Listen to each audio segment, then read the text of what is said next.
case of 17-month-old Zeta. Aaron, you are not.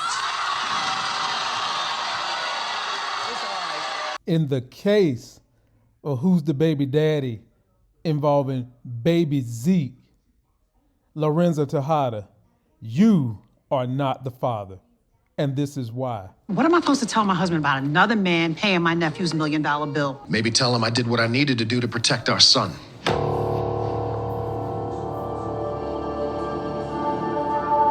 I didn't know how to tell you. You don't have to explain. Yes, ladies and gentlemen. Episode 4, we learned that I halfway had my prediction right about Mecca being somebody's daddy. I just thought it was Cain. Turns out it is baby Zeke. And in this video, we're going to break down the trailer for episode 5 because shit is getting deep, man. Tariq is going to have to turn into Ghost for real because now Tariq is going to have Kamal Tate chasing him, as well as Professor Megram turning coats on Reek.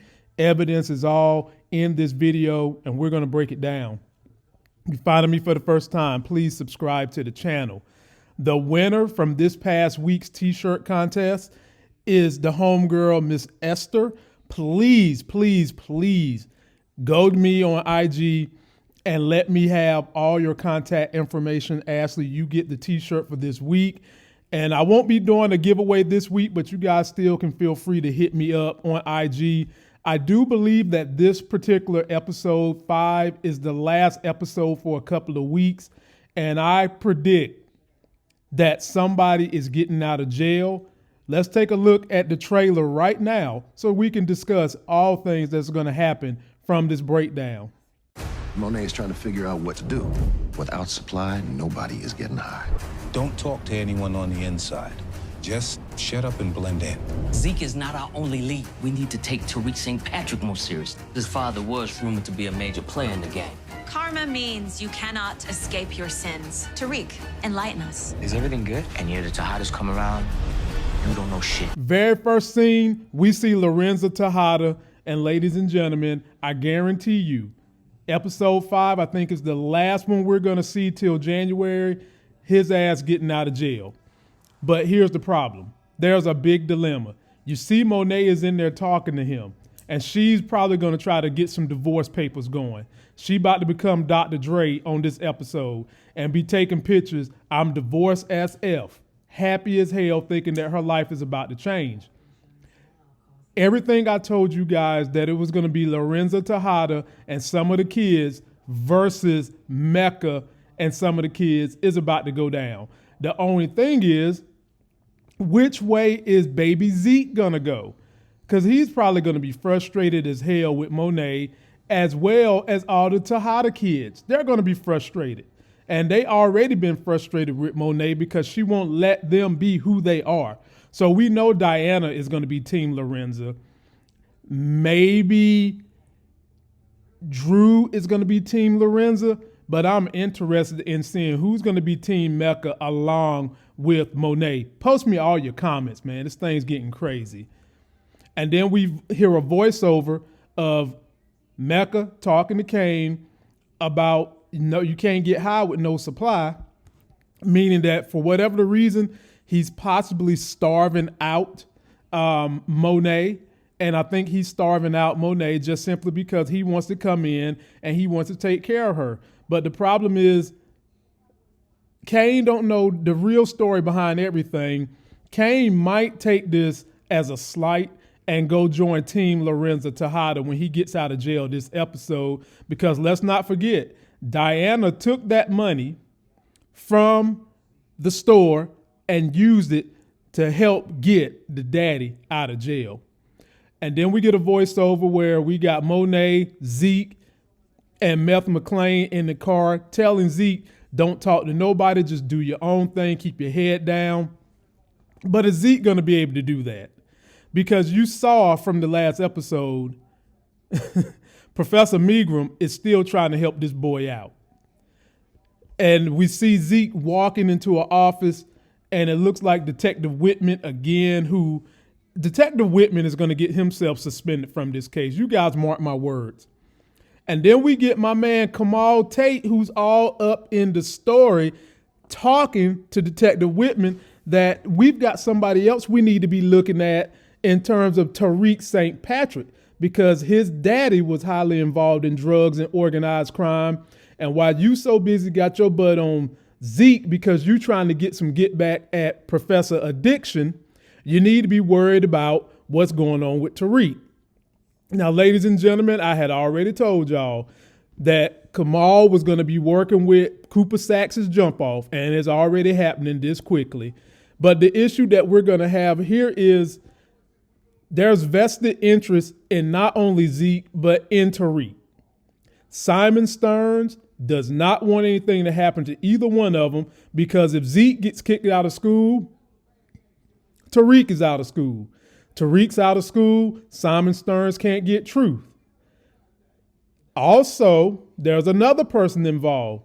Kamal's own brother wants to get Representative Sweeney's seat, and I can tell you, if something happens to Tariq or Zeke, Stearns is going to get rid of Tate, because what use is he going to have for Tate? And then Tate won't be getting the seat. So you might be seeing brother versus brother action right here with these two. And in the next clip, we see Tariq cocking up the gun. He's getting ready for some action, my people. He's obviously has a notion, a spider sense that something is going on with Braden. And we see Tariq lurking behind the fences, looking at Braden, helping load up with Kane. And you just got to know, man, which way is Braden going to go? I mean, I almost want to say because they're making him take this hard left so hard that it's going to be an easy slam dunk that he's going to go right back into the arms of Tariq. But this story has shown us that Braden can be a wild card, man. And I just wonder which way is he going to go, because don't forget, he's the president of Course Correct. And don't think that for 1 minute Tariq wouldn't use Braden to throw him under the bus if trouble came his way. And in the conical studies class, the next subject they're going to be talking about is karma. And you got Professor Addiction up there talking about karma and basically how, your sins come back on you, blah, blah, blah. And as she's talking, she all of a sudden says, Tariq, why don't you answer the question? Which lets me know that she's helped Jabari do his books. She probably done read this last book up and down, know the contents, and know that Tariq is dirty as hell, which is exactly why she had Lauren put on that watch to get Tariq in trouble. And guys, don't forget, Reek inherited the daddy's Rolex.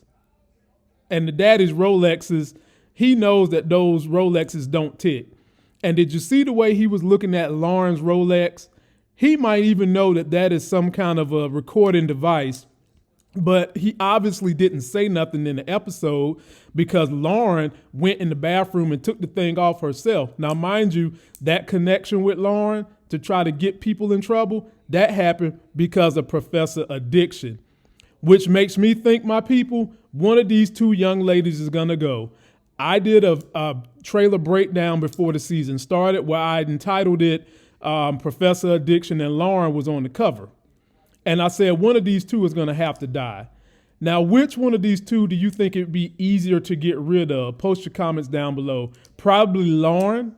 But then if Lauren kicks the bucket, there's still other options for Tariq to have love interests.